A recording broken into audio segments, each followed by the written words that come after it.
विद्युत ऋणता के बारे में पढ़ रहे थे हम। विद्युत ऋणता का निर्धारण की पहली विधि पढ़ी थी हमने पॉलिंग मेथड, दूसरी है मुलिकन्स मेथड। मुलिकन ने बताया कि किसी तत्व की विद्युत ऋणता उसके आयनन विभव और उसकी इलेक्ट्रॉन बंधुता के मानों के माध्य के बराबर होती है। अर्थात किसी तत्व की विद्युत ऋणता निकालने के लिए उसके आयनन विभव और इलेक्ट्रॉन बंधुता को जोड़कर 2 का भाग दे देंगे तो उसकी विद्युत ऋणता आ जाएगी, और ये जो मान है वो इलेक्ट्रॉन वोल्ट में आएंगे। अब मुलिकन विधि के द्वारा जो विद्युत ऋणता ज्ञात की गई है उसके मान पॉलिंग के मानों से लगभग 2.8 गुना ज़्यादा होते हैं। अतः इन मानों को पॉलिंग के बराबर करने के लिए हम क्या करेंगे, 2.8 का भाग दे देंगे। काई पॉलिंग आयनन विभव प्लस इलेक्ट्रॉन बंधुता बटे 2 इंटू 2.8, तो ये वैल्यू आ जाएगी IP प्लस EA बटे 5.6। ये इलेक्ट्रॉन वोल्ट में है ये वैल्यू। चूँकि 1 इलेक्ट्रॉन वोल्ट बराबर होता है 96.48 किलो जूल। अतः विद्युत ऋणता के मान को किलो जूल प्रति मोल में व्यक्त करें तो इसमें 96.48 का भाग दे देंगे तो ये वैल्यू आ जाएगी आयनन विभव प्लस इलेक्ट्रॉन बंधुता बटे 540 किलो जूल प्रति मोल। विद्युत ऋणता का निर्धारण के लिए एक और विधि है आलरेड एवं रोसो स्केल। वैज्ञानिक के नाम है आलरेड एवं रोसो। इनके अनुसार किसी तत्व की विद्युत ऋणता वह स्थिर वैद्युत आकर्षण बल है जो उस परमाणु के नाभिक तथा संयोजी इलेक्ट्रॉन के मध्य में लगता है। प्रभावी नाभिकीय आवेश का उपयोग करते हुए विद्युत ऋणता ज्ञात करने के लिए एक संबंध दिया जो कि निम्न प्रकार है। काई बराबर ZE² बटे R²। यहाँ Z प्रभावी नाभिकीय आवेश है, E इलेक्ट्रॉन पर आवेश है, और यहाँ पर ये जो R है वो नाभिक और इलेक्ट्रॉन के बीच की दूरी है। यदि E की वैल्यू होती है 8 इंटू 10⁻⁻10 ESU, इस वैल्यू को जब हम रखेंगे तो काई की वैल्यू आ जाएगी 0.359 इंटू जेड इफेक्टिव बटे R²। ये तो निरपेक्ष वैल्यू है, एब्सोल्यूट वैल्यू है। और यदि सभी मानों को एक समान प्राप्त करने के लिए हम 0.744 से मल्टीप्लाई जोड़ देंगे इसमें 0.744, तो सापेक्ष वैल्यू आ जाएगी। तो काई बराबर 0.359 इंटू जेड इफेक्टिव बटे R² प्लस 0.744। ये जो R है परमाणुवीय त्रिज्या है एंगस्ट्रॉम में, और ये जेड इफेक्टिव प्रभावी नाभिकीय आवेश होता है। तो इस तरीके से इन विधियों के द्वारा हम प्रभावी नाभिकीय आवेश की गणना कर सकते हैं, या विद्युत ऋणता की गणना कर सकते हैं।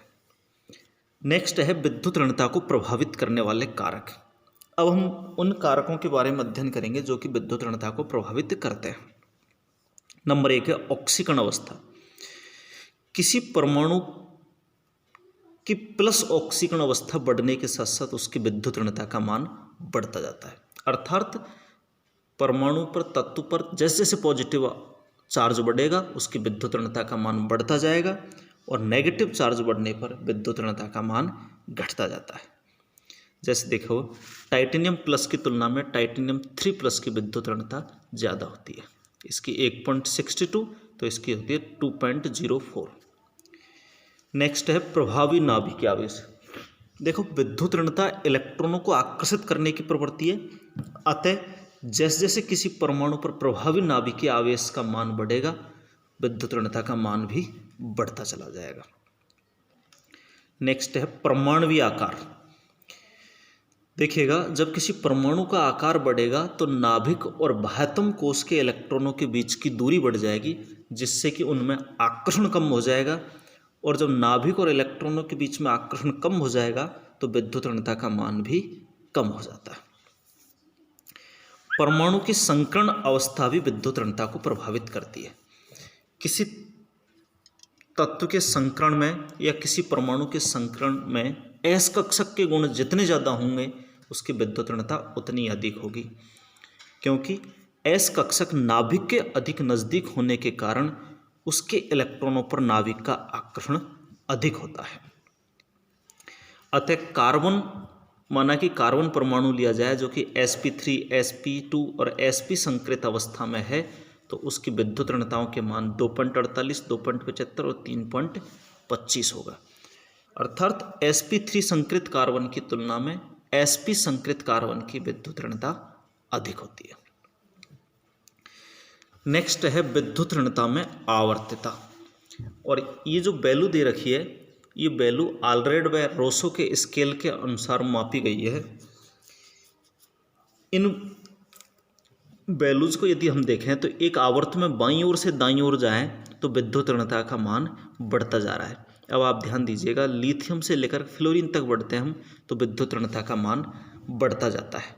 उसका कारण ये है कि आवर्त सारणी में बाईं ओर से दाईं ओर जाने पर प्रभावी नाभिकीय आवेश बढ़ता जाता है, जिससे नाभिक और इलेक्ट्रॉनों के मध्य में आकर्षण बढ़ता जाता है, और नाभिक और इलेक्ट्रॉनों में आकर्षण बढ़ेगा तो विद्युत ऋणता का मान भी बढ़ता जाता है।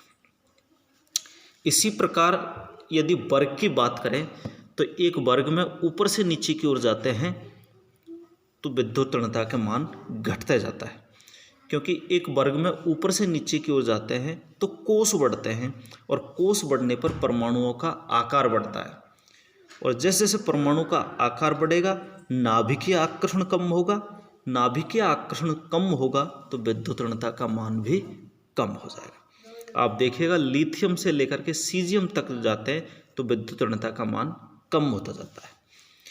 इस प्रकार एक आवर्त सारणी में हैलोजन वर्ग की विद्युत ऋणता सबसे अधिक होगी और क्षार धातुओं की विद्युत ऋणता सबसे कम होगी। पूरी आवर्त सारणी में देखा जाए तो फ्लोरीन की विद्युत ऋणता 4.1 होती है जो कि सबसे ज़्यादा है, जबकि सीजियम की विद्युत ऋणता 0.86 होती है जो कि सबसे कम है। यदि चौथे और छठे आवर्त में देखा जाए तो विद्युत ऋणताओं के मान अपेक्षा से अधिक है। उसका कारण ये है कि चौथे आवर्त में 10 संक्रमण तत्व आ जाते हैं, जबकि छठे आवर्त के बीच में 14 अंतर संक्रमण या एफ ब्लॉक के तत्व आ जाते हैं, जिससे प्रभावी नाभिकीय आवेश बढ़ जाता है, और प्रभावी नाभिकीय आवेश बढ़ने के कारण उनकी विद्युत ऋणताओं के मान अधिक हो जाते हैं। नेक्स्ट है विद्युत ऋणता की उपयोगिता। अब देखिएगा विद्युत ऋणता का उपयोग क्या है वो यहाँ पर पढ़ेंगे। तो नंबर 1 है बंध के प्रतिशत आयनिक गुण। विद्युत ऋणताओं के मानों के आधार पर किसी बंध में कितने प्रतिशत आयनिक गुण है उसका निर्धारण किया जा सकता है। यदि बंधित परमाणुओं की विद्युत ऋणताओं का अंतर 1.7 है तो वह बंध 50% आयनिक गुण होगा, और विद्युत ऋणताओं में जितना कम अंतर होगा उसमें आयनिक गुण उतने ही कम होंगे, और जितने ज़्यादा विद्युत ऋणता में अंतर होगा आयनिक गुण उतना ही अधिक होगा। 2 वैज्ञानिक थे, हनी और स्मिथ, ने एक सहसंयोजक बंध एवी के आयनिक गुणों में प्रतिशत गुण ज्ञात करने के लिए एक सूत्र दिया, एक संबंध दिया, और वो यह है, देखो आयनिक गुण प्रतिशत, अर्थात एक सहसंयोजक बंध में कितने प्रतिशत आयनिक गुण है, बराबर 16 काई ए माइनस काई बी प्लस 3.5 काई ए माइनस काई बी स्क्वायर। 16 और 3.5 तो गुणांक है, काई ए और काई बी बंधित परमाणुओं की विद्युत ऋणता है।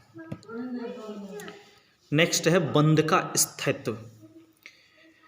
2 परमाणुओं की विद्युत ऋणताओं में जितना अधिक अंतर होगा वो बंध उतना ही अधिक स्थायी होगा। यदि हाइड्रोजन हैलाइड में देखा जाए तो HF में विद्युत ऋणताओं में बहुत ज़्यादा अंतर है, अतः HF अणु अन्य सभी की तुलना में सबसे ज़्यादा स्थायी है। और देखिएगा आप, हाइड्रोजन तो समान है, लेकिन आयोडीन, ब्रोमीन, क्लोरीन, फ्लोरीन में जैसे जैसे विद्युत ऋणता बढ़ती जाएगी बंध की सामर्थ्य भी बढ़ती जा रही है। थर्ड है बंध कोण। केंद्रीय परमाणु की विद्युत ऋणता बढ़ने पर बंध कोण का मान बढ़ता है। देखो आप H2O में और H2S में देखा जाए तो H2O का बंध कोण 104 डिग्री है, जबकि H2S में 92 होता है। उसका कारण ये है, केंद्रीय परमाणु की विद्युत ऋणता अधिक होगी तो वो बंध के इलेक्ट्रॉनों को अपनी तरफ खींचेगा, जिससे केंद्रीय परमाणु के आसपास इलेक्ट्रॉन घनत्व बढ़ जाएगा, और जब केंद्रीय परमाणु के आसपास इलेक्ट्रॉन घनत्व बढ़ेगा तो इलेक्ट्रॉन युग्मों में प्रतिकर्षण होने के कारण वहां पर बंध कोण का मान बढ़ जाएगा। तत्वों के धात्विक व अधात्विक गुणों की व्याख्या भी हम विद्युत ऋणताओं से कर सकते हैं। कम विद्युत ऋणता वाले तत्व धातु होते हैं, जबकि अधिक विद्युत ऋणता वाले तत्व अधातु होते हैं। चूंकि जिन तत्वों की विद्युत ऋणता ज़्यादा होगी उनमें इलेक्ट्रॉन ग्रहण करने की प्रवृत्ति होती है, और जिनकी विद्युत ऋणता कम होगी उनमें इलेक्ट्रॉन त्यागने की प्रवृत्ति होती है। नेक्स्ट है लवणों के गुण। बंध में यदि 20% से अधिक आयनिक गुण है तो वो कलरलेस होगा, और जैसे जैसे आयनिक गुणों की मात्रा घटती जाएगी रंग गहरा होता चला जाएगा। देखो आप AgCl, AgBr, AgI और Ag2S में 80% आयनिक गुण है, 24% आयनिक गुण है, 15 और 4। इसमें 80% आयनिक गुण है, अतः ये श्वेत होता है, यह हल्का पीला होता है, ये पीला रंग का है, ये ब्लैक कलर का है। इसी कारण कई बार क्वेश्चन आ जाता है AgCl तो श्वेत है जबकि Ag2S या AgI पीले रंग का होता है। उसका जवाब हम आयनिक गुणों के आधार पर ही देंगे। Thank you.